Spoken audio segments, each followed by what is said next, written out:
diganti. Tahu sel? Jaringan-jaringan dalam tubuh kita.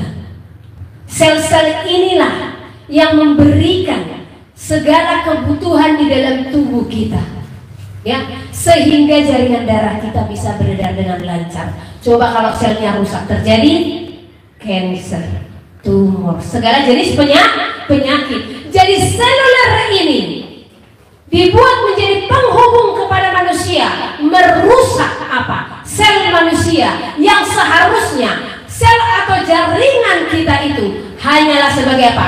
Penyembah. Penyembah siapa? Penyembah Bapa, yang menyembah Bapa di dalam roh dan kebenaran. Tetapi melalui seluler ini, iblis merekayasa sel itu secara spirit, ya. Kalau secara nyata ada, itu melalui si encus tadi.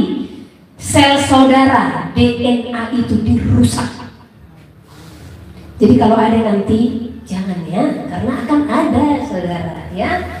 Nah, jadi melalui seluler ini, ya, secara spirit, jaringan kita, dia usahakan untuk terputus kepada kemuliaan. Dia membuat manusia supaya jaringannya selalu terhubung ke bumi, sehingga terikat di bumi. Lebih menyukai apa? Handphone daripada penyembahan kepada Bapa. Lihat anak-anakmu, cek, coba kasih handphone kepada mereka. Mereka bisa tahan pegang handphone berjam-jam, benar? Coba lepaskan handphone, bawa mereka penyembahan, apalagi kalau pagi-pagi gitu, ya? Bawa mereka penyembahan. Ku sembah, ya, bosan. Selnya dirusak karena apa? Di saat engkau memberikan racun itu kepada anakmu, maka tidurnya pun akan dirusak. Main handphone terus. Orang yang susah tidur atau lama tidurnya, ya, begadang, ya, maka sel-sel dalam tubuh itu rusak. Karena tubuh kita butuh istirahat.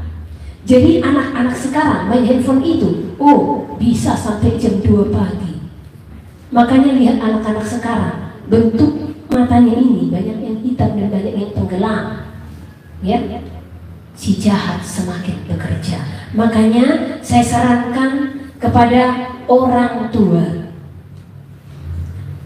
SD, SMP, SMA, masih di bawah pengawasanmu, tidak usah kasih handphone.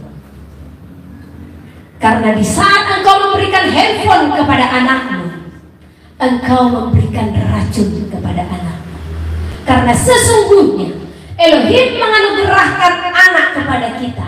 Tujuannya apa? Menjadikan anak ini menjadi anak ilahi. Itu bukan anak kita, tetapi itu adalah pekerjaan yang harus kita kerjakan dan kita pertanggungjawabkan di hadapan Elohim. Karena akan tiba harinya Elohim sang pemilik akan membawa kembali anak itu. Baik engkau duluan atau dia terakhir, intinya di hari penghakiman Elohim akan menghakimi kita. Engkau anugerahkan 2 orang anak, iya Bapak. Bagaimanakah engkau mendidiknya? Bagaimanakah engkau melatihnya? Bahkan engkau menjadikan dia milik kepunyaanmu. Jadi perhatikan, anakmu itu bukan milik kepunyaanmu.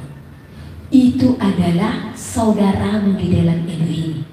Pernah nggak menyadari itu? Elohim Bapak kita toh? Elohim bapaknya anak kita toh? Apa iya anak kita cucunya Elohim? Tidak kan?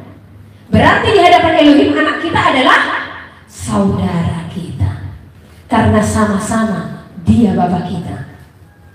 Jadi dia adalah saudara kita yang dititipkan oleh Elohim kepada kita untuk kita bina, untuk kita jaga, untuk kita jadikan menjadi anak ilahi. Tetapi yang ada kita berjuang, oh biar anakku sarjana, biar anakku jadi dokter, biar anakku jadi jenderal. Padahal semua itu akan menjadi sampah. Ya, engkau tidak menjadikan anakmu seorang penyembah. Karena sungguh, sekalipun anakmu menjadi dokter atau jenderal, ya, kalau mereka tidak kenal yang namanya Elohim, tidak bersekutu dengan Elohim, bagaimana penghargaan mereka kepada saudara sebagai orang tua? Maka saya tidak kaget. Ada pernah cerita, ini kakaknya itu jenderal. Jadi kakaknya ini menikah, istrinya itu artis Instagram. Tetapi mamanya di kampung tidak dipedulikan sama kakaknya ini. Bayangkan, capek tidak? Dia berarti tulang di sawah supaya anaknya jadi jenderal. Tetapi setelah jadi jenderal dikuasai oleh istri, dan dia tidak menempatkan diri sebagai seorang imam atau suami. Sehingga apa? Tidak peduli dengan orang tua. Itulah di saat kita tidak memperkenalkan anak itu untuk takut akan Elohim. Kalau sudah mereka takut akan Elohim, barang pasti orang tua pun harus dihormati. Jadi tidak usah capek-capek untuk hal itu. Karena kalau memang itu perkenanan Elohim akan berjalan. Bukan dilarang anak menjadi dokter, bukan dilarang anak menjadi jenderal.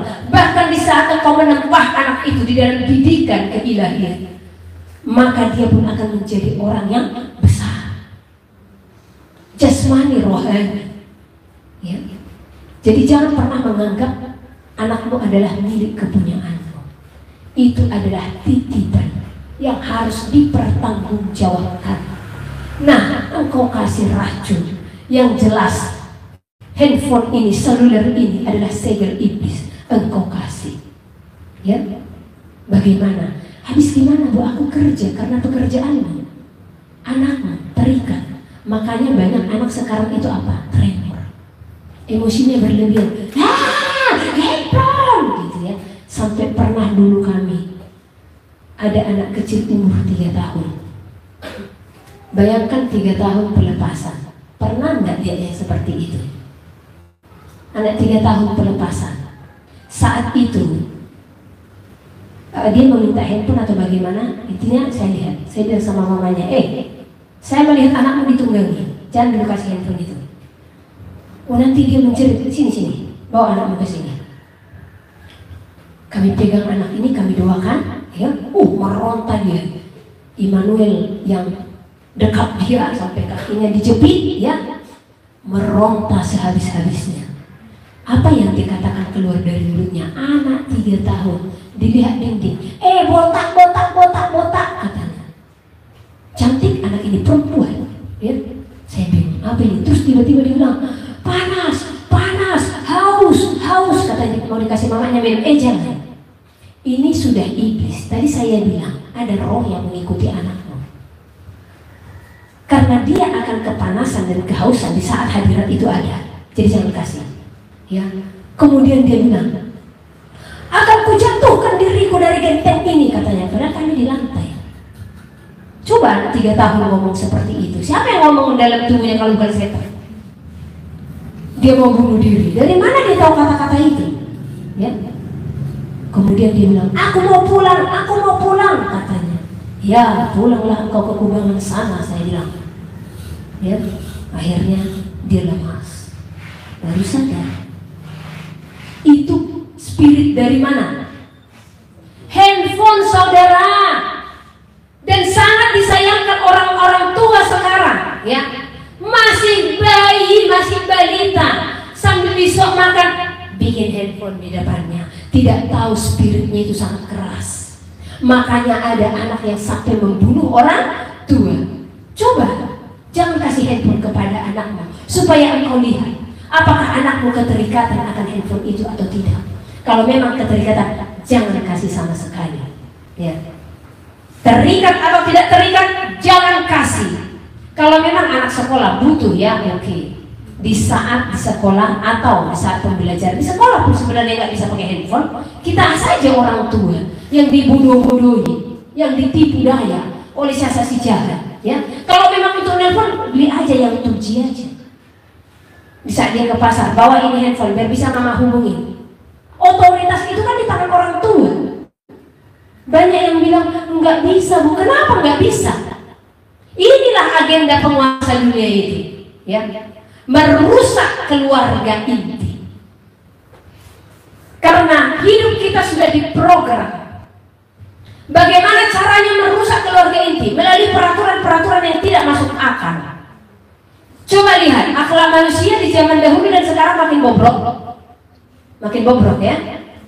Karena zaman dahulu anak didik kalau terlambat masih dihukum guru.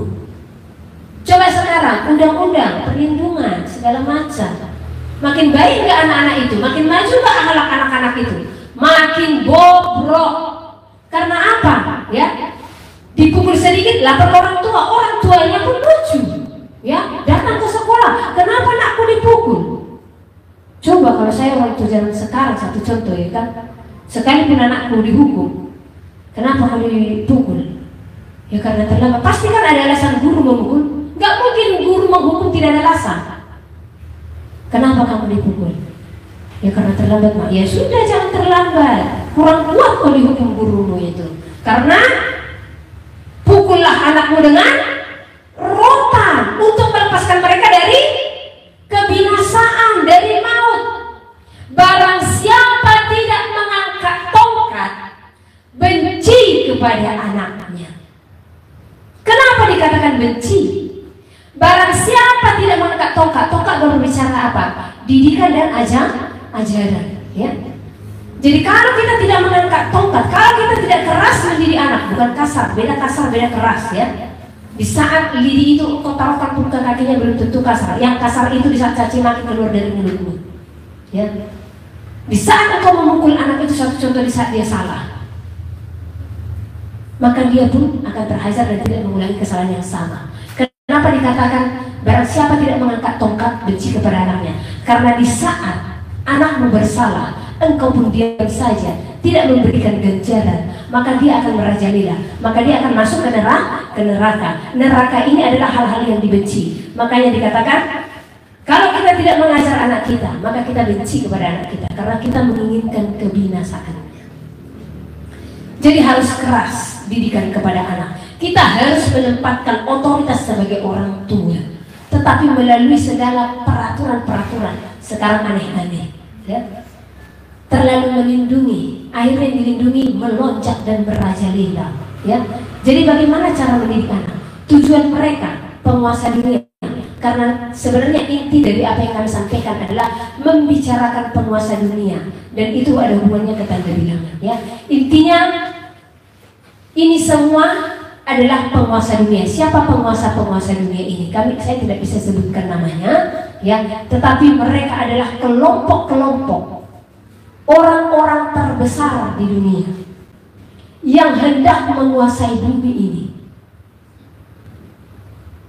Jangan saudara pikir pembinasa kecil itu berbicara hanya satu oknum,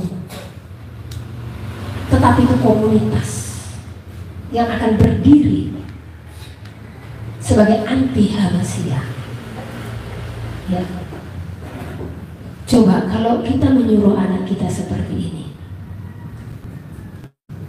tolong dulu nanti sapu rumah ya nak. Mana lebih bagus daripada nanti sapu rumah itu, ya? Mana lebih bagus? Kalimat pertama pakai dulu, ya. Yang lebih bagus kita berikan kepada anak-anak. Kalimat pertama, ya.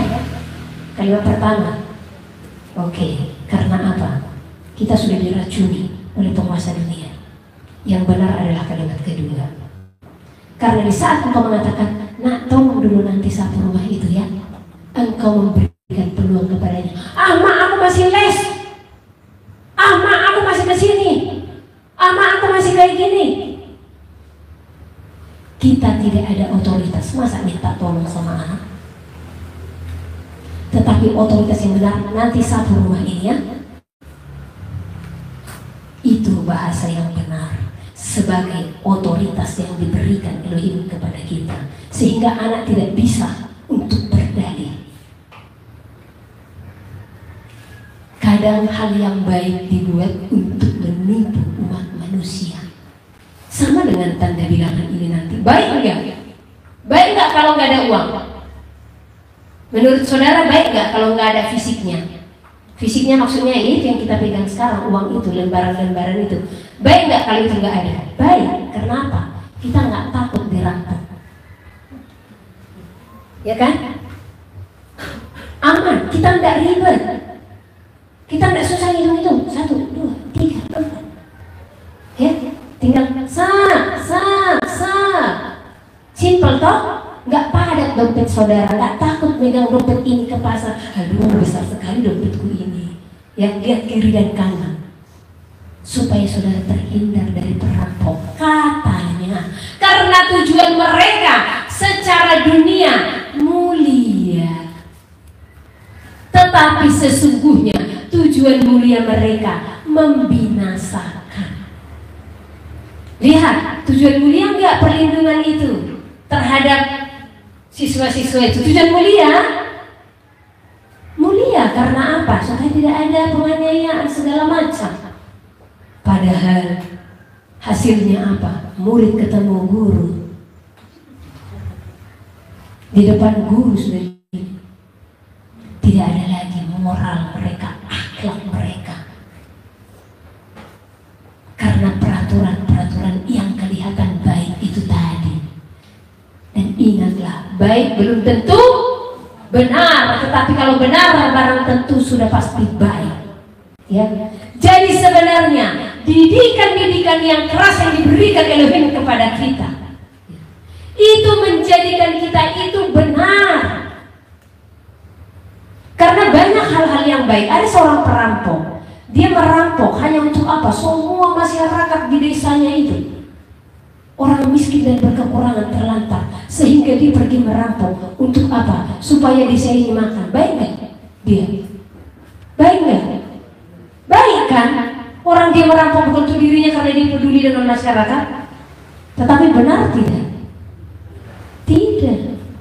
Jadi pikirkan hal yang benar. Tadi sebelum kesini saya tanya Bapak apa yang harus saya sampaikan kepada mereka? Hidup di dalam kebenaran. Jadi dari hari ini saudara harus hidup di dalam kebenaran itu tadi. Ya, tidak cukup baik saudara, karena tahu nggak? Dua sisi yang dicuri oleh si iblis dalam hidup manusia. Dan ini adalah kelemahan manusia. Dua sisi itu apa? Satu, hati manusia. Kedua, uang. Satu contoh, bapak ini sangat kompak dengan bapak ini. Bapak apa pak namanya? Hah? Guston. Bapak ini? Yunus. Nah, Pak Yuston dan Pak Yunus itu sangat kompak, ya. Dan mereka kemana-mana jalan bersama. Suatu hari Pak Yuston melihat Pak Yunus itu mengambil satu barang dari satu tempat dan dimasukkan ke kantong, ya. Nah, Pak Yuston tadi yang melihat Pak Yunus itu tidak berani menegur. Karena apa? Hati manusia dia menjaga hati sehingga tidak menegur kesalahan. Karena hati ini sangat sensitif, ya. Sehingga kebanyakan manusia hanya apa? Menjaga hati manusia, tidak menjaga hati Elohim, ya. Nah, satu contoh. Di sini tadi saya mendengar kata Yesus. Sebenarnya perlu kita pahami siapa namanya yang sesungguhnya. Memang ini menjadi kontroversi, ya. Tapi jangankan nama sebagai anak manusia, nama sebagai Bapa dulu, ya. Kita sudah tahu namanya adalah Yahweh. Tetapi untuk mempertahankan ini kepada saudara-saudara yang lain, kita sangat sulit. Karena apa? Menjaga hati, ya. Karena menjaga hati, sehingga kita tidak menjelaskan kebenaran itu. Firman Elohim berkata, barang siapa malu mengakui aku, maka Elohim pun akan malu mengakui kita sebagai anak. Di saat kita malu memberitakan firman-Nya, di sana kita sudah malu mengakui Dia. Jadi nyatakan kebenaran, tidak usah lihat hati manusia untuk kebenaran itu. Berbahagialah engkau yang dicela dan dianiaya oleh karena kebenaran. Sebab apa? Upahmu besar di surga. Kalau saya sudah cukup kenyang dengan yang namanya celaan, hujatan, fitnahan, ya sudah, karena prinsip hidupku simpel. Walau seluruh bumi meninggalkanku, walau seluruh bumi menolakku, asalkan Dia tidak meninggalkanku, itu cukup bagiku. Karena apa? Tujuan kita hidup di dalam bumi ini hanya untuk diuji kelayakannya. Ini arena medan pertandingan. Ngapain aku harus jaga-jaga hati Pak Muston? Satu contoh, saya sudah tahu dia salah, tapi saya tidak tegur. Firman berkata, jika hari ini seseorang mati dan engkau tidak menegur dia, dan dia mati dalam dosanya, engkau tidak menegur dia dalam kesalahannya, maka aku akan menuntut pertanggungjawaban atas nyawanya daripadanya. Masih? Nggak ada lagi? Atau masih ada? Ya, katakan ya di atas ya, katakan tidak di atas tidak. Ini para mempelai tidak? Para mempelai? Lah, ditanya mempelai juga nggak ada yang jawab. Siapa di sini calon mempelainya? Jadi yang lain calon apa ini? Karena yang tunjuk tangan nggak ada langsung profesi seperti ini. Ada yang gini, ada yang gini. Jadi ngapain saudara datang ke gereja? Coba, saudara ke gereja ngapain? Tujuan kita datang ke gereja untuk bersatu dan bersekutu dengan saudara seiman, mempersiapkan hidup, mempersiapkan hati untuk menyongsong hari kedatangan Hamasiah. Masa saudara datang ke gereja gak ada tujuan hidup seperti itu? Sayang sekali. Di saat saya mengenal kebenaran, tujuan hidup saya satu apa? Surga. Untuk menembus itu, supaya bisa saya masuk, saya pelajari. Jadi tidak cukup hanya tahu, kita harus kenal. Siapa di sini yang tahu Elohim? Gak ada yang tahu Elohim. Bapa pencipta langit dan bumi, siapa yang tahu? Oke, ini kayaknya kurang apa, imannya kurang kuat ini. Takut ditanya. Padahal sebenarnya, apalagi kalau cinta mula-mula, oh semangat ya. Tadi pertanyaan saya, karena akan ada dua, siapa yang tahu dan siapa yang mengenal. Siapa di sini yang tahu Bapa pencipta langit dan bumi? Oke. Siapa yang mengenal Bapa Yahweh? Oke. Yang tahu dan yang mengenal orangnya berbeda. Oke. Jadi, apakah yang tahu Elohim sudah melakukan perkenalannya? Tidak. Karena hanya dia tahu, dia sudah datang ke dalam dunia. Hanya tahu dia pencipta langit dan bumi. Hanya tahu dia pemberi berkah. Hanya tahu dia Bapa itu, dia Elohim itu. Hanya tahu, ya kan? Kalau sudah mengenal, dia Sang Maha Kuasa yang tidak akan pernah membiarkan orang berdosa. Sehingga kalau mengenal Elohim, dia harus takut. Dia akan takut kepada Elohim. Karena dia adalah hakim. Jadi kalau yang mengenal Elohim, dia pasti akan takut untuk melakukan kesalahan. Karena yang mengenal Elohim pasti tahu dia adalah hakim yang akan menghakimi segala perbuatan kita selama hidup di dalam bumi ini. Dan kesukaannya adalah apa? Pengenalan akan dia. Ya, pengenalan akan firman-Nya. Itu kesukaannya. Makanya jangan hanya tahu dia. Kalau saudara masih hari ini melakukan salah, besok tidak, besoknya lakukan lagi. Ini hanya tahu, tapi tidak mengenal. Karena kalau kita mengenalnya, oh rasa takut itu akan besar di dalam diri kita akan Dia. Karena selama kita hidup menampang di dalam dunia ini, dikatakan kita harus memiliki rasa takut. Takut akan Elohim, takut untuk melakukan kesalahan. Itu yang terpenting, ya. Jadi jangan sia-siakan waktu yang ada. Siapa di sini yang sudah 10 tahun mengenal gereja? Yang sudah 10 tahun mengenal gereja? Nggak ada. Kalian baru Kristen. Ini kayak mana nanti aku bilang saling mau gambar gimana? Baru 2 tahun kalian ke gereja. Mau gereja mana pun itu tidak masalah. Yang penting ke gereja. Siapa yang sudah di atas 10 tahun menjadi Kristen? Oke, 10 tahun.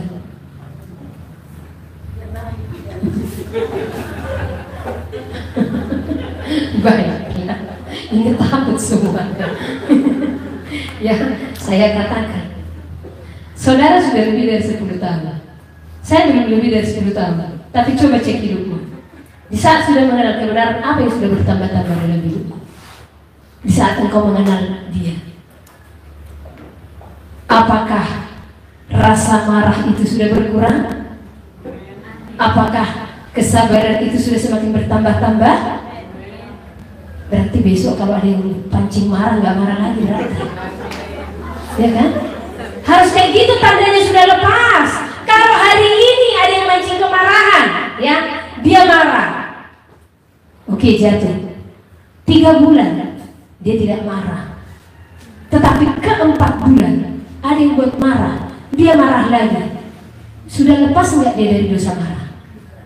Tidak, hanya karena 4 bulan itu tadi nggak ada yang mancing kemarahannya.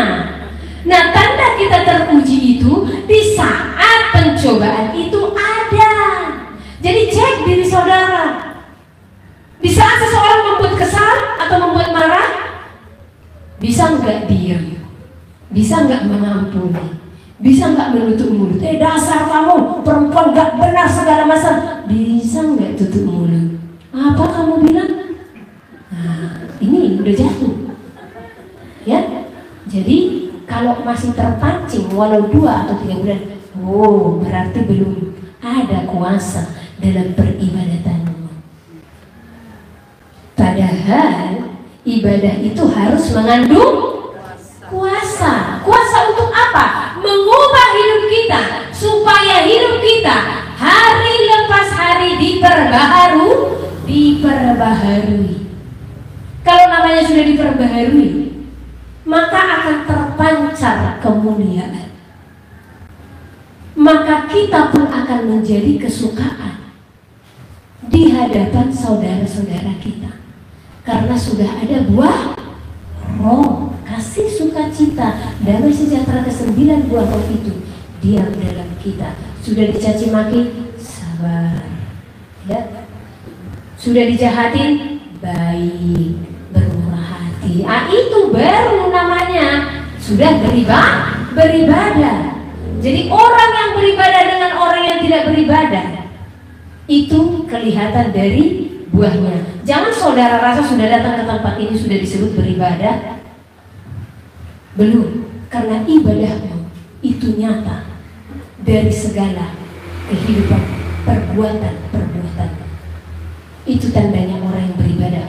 Bukan perkara sudah rajin ke gereja. Rajin ke gereja kalau mulutnya tidak bisa ditahan, itu bukan orang yang beribadah namanya. Ya, jadi harus sangkal diri dan pikul salih, ya. Dan jangan mendua hati. Saya berkesaksian. Saya bukan orang yang ada pendidikan teolog atau mengajari saya secara khusus tentang firman. Tidak.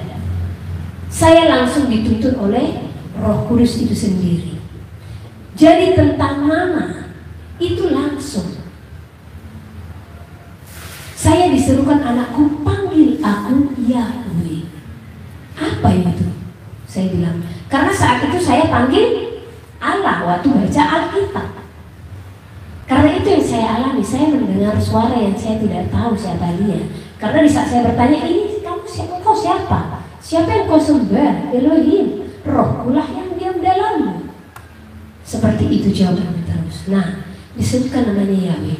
Terus saya katakan, itu apa? Itulah namaku. Jadi Allah itu adalah nama sesembahan bangsa asing. Akhirnya saya cari-cari, ternyata benar. Ya. Nah, kemudian step by step saya diajarkan untuk apa? Anakku, ingat dan kuduskanlah hari Sabat. Siapa di sini menguduskan hari Sabat? Ada? Enggak ada. Hari apa yang kalian kuduskan? Hari Minggu. Yakin dikuduskan hari Minggunya. Pulang dari sini nanti ada arisan enggak? Enggak ada. Biasanya ada pesta? Enggak. Atau jalan-jalan? Atau bersih-bersih di rumah? Ya, minimal namanya ibu rumah tangga.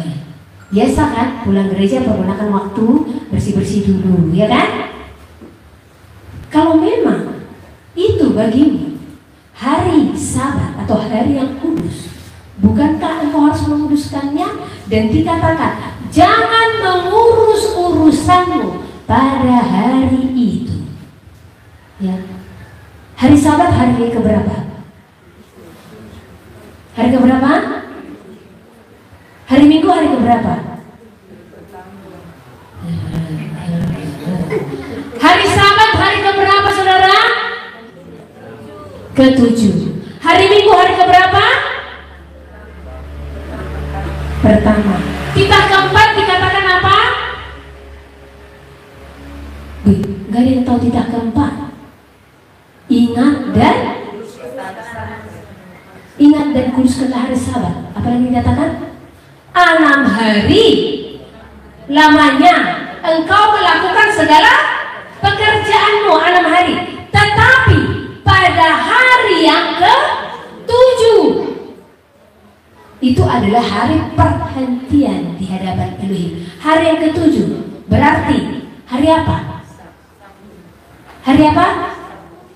Tidak usah saudara berpikir saya merubah doktrin saudara. Kita hanya mengembalikan firman. Hari Sabtu itulah Sabat. Kalau saudara mau berkumpul di hari Minggu, silahkan. Mau beribadah di hari Minggu itu, silahkan. Karena kita harus intens dengan sesama seiman. Tetapi ingat dan kuduskanlah hari Sabat. Sebab 6 hari lamanya engkau melakukan segala pekerjaanmu. Tetapi pada hari yang ke-7 itu adalah hari peribadatan bagi engkau, bagi kita semuanya, ya. Jadi kalau seperti ini hari Minggu kita beribadah, silahkan. Tetapi lakukan Sabat itu ya di rumahmu, kau sendiri. Jangan lakukan kegiatan apapun kecuali hanya apa? Bersekutu. Setidak-tidaknya yang pertama, nyatakan kemurnian firman. Karena si anti Hamasiah itu atau antikris itu, dia dikatakan di kitab Daniel merubah hukum dan waktu. Salah satunya itu apa? Ya ini. Saudara tahu siapa yang mendeklarasikan hari peribadatan kekristenan menjadi hari Minggu? Itu ada hubungan di seminar. Itulah anti Hamasiah itu. Dan yang membuat peribadatan itu dari mana? Ya dari bangsa Romawi lah saya bilang, ya, yang merupakan satu agama besar di dunia, agama apa itu? Jadi saudara mengikuti mereka, bukan mengikuti firman Elohim, ya. Karena firman Elohim, tetapi pada hari yang ke-7 datang iblis, datang anti Hamasiah. Kita rubah hari yang ke-7 itu menjadi hari pertama. Kita rubah hukumnya itu hari Sabat itu menjadi hari Minggu. Yang tadinya hari Minggu ini adalah hari peribadatan yang diberikan kepada apa? Dewa matahari. Makanya namanya Sunday. Ini zamannya gereja akan dimurnikan, dibersihkan. Ya, gereja akan dibersihkan karena apa? Dia hendak datang. Siapa yang akan dibawanya? Orang yang melakukan firman-Nya. Karena penghakiman itu tidak akan dinyatakan penghakiman kalau di luar firman. Dia menghakimi seturut dengan apa yang tertulis. Ya. Jadi menyatakan dan lakukan itu. Berkumpullah di hari yang pertama, mau memecah-mecah roti, bersering firman, beribadah, tidak ada larangan. Tetapi nyatakan kekudusan firman itu di dalam diri saudara. Kenapa tadi saya katakan siapa yang masih makan binatang haram? Karena memang itu firman. 2 Tesalonika pasal 2. Kedurhakaan sebelum kedatangan Tuhan. Tentang kedatangan Tuhan kita, Yesus Kristus, dan terhimpunnya kita dengan Dia, kami minta kepadamu, saudara-saudara, supaya kamu jangan lekas bingung dan gelisah, baik oleh ilham roh, maupun oleh pemberitaan atau surat yang dikatakan dari kami, seolah-olah hari Tuhan telah tiba.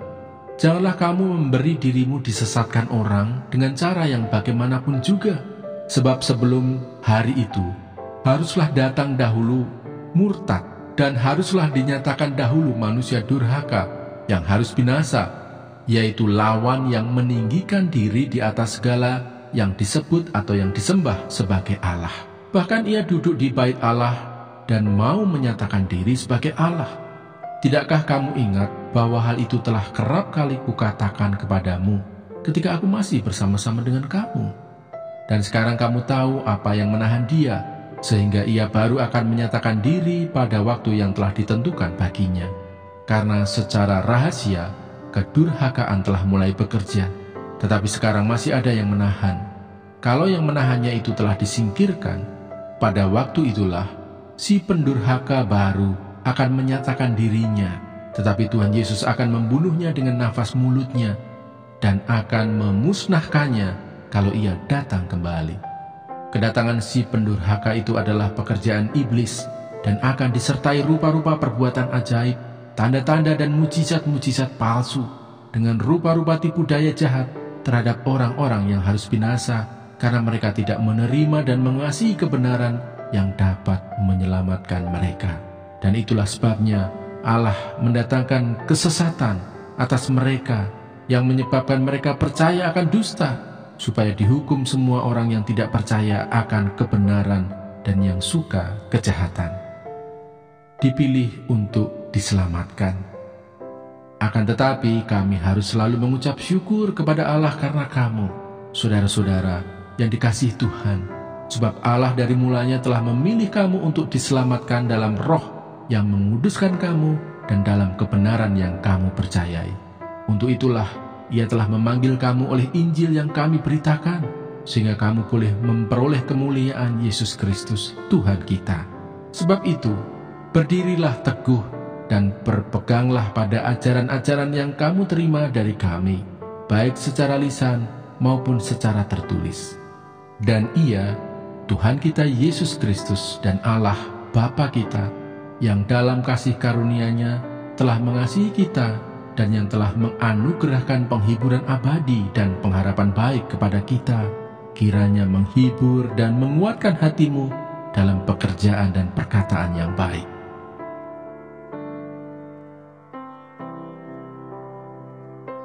Dua Tesalonika pasal 3. Berdoa dan bekerja. Selanjutnya, saudara-saudara, berdoalah untuk kami, supaya firman Tuhan beroleh kemajuan dan dimuliakan, sama seperti yang telah terjadi di antara kamu, dan supaya kami terlepas dari para pengacau dan orang-orang jahat, sebab bukan semua orang beroleh iman. Tetapi Tuhan adalah setia. Ia akan menguatkan hatimu dan memelihara kamu terhadap yang jahat. Dan kami percaya dalam Tuhan, bahwa apa yang kami pesankan kepadamu, kamu lakukan dan akan kamu lakukan. Kiranya Tuhan tetap menunjukkan hatimu kepada kasih Allah dan kepada ketabahan Kristus.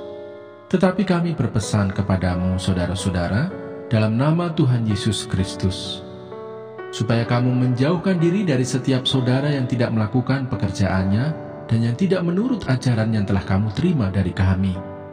Sebab kamu sendiri tahu bagaimana kamu harus mengikuti teladan kami, karena kami tidak lalai bekerja di antara kamu, dan tidak makan roti orang dengan percuma, tetapi kami berusaha dan berjerih payah siang malam, supaya jangan menjadi beban bagi siapapun di antara kamu. Bukan karena kami tidak berhak untuk itu, melainkan karena kami mau menjadikan diri kami teladan bagi kamu, supaya kamu ikuti. Sebab juga waktu kami berada di antara kamu, kami memberi peringatan ini kepada kamu: jika seorang tidak mau bekerja, janganlah ia makan. Kami katakan ini karena kami dengar bahwa ada orang yang tidak tertib hidupnya dan tidak bekerja, melainkan sibuk dengan hal-hal yang tidak berguna. Orang-orang yang demikian kami peringati dan nasihati dalam Tuhan Yesus Kristus, supaya mereka tetap tenang melakukan pekerjaannya, dan dengan demikian makan makanannya sendiri. Dan kamu, saudara-saudara, janganlah jemu-jemu berbuat apa yang baik. Jika ada orang yang tidak mau mendengarkan apa yang kami katakan dalam surat ini, tandailah dia, dan jangan bergaul dengan dia, supaya ia menjadi malu. Tetapi janganlah anggap dia sebagai musuh, tetapi tegurlah dia sebagai seorang saudara. Salam. Dan ia, Tuhan damai sejahtera, kiranya mengaruniakan damai sejahteranya terus-menerus dalam segala hal kepada kamu. Tuhan menyertai kamu sekalian. Salam daripadaku, Paulus. Salam ini kutulis dengan tanganku sendiri. Inilah tanda dalam setiap surat. Beginilah tulisanku. Kasih karunia Yesus Kristus Tuhan kita menyertai kamu sekalian.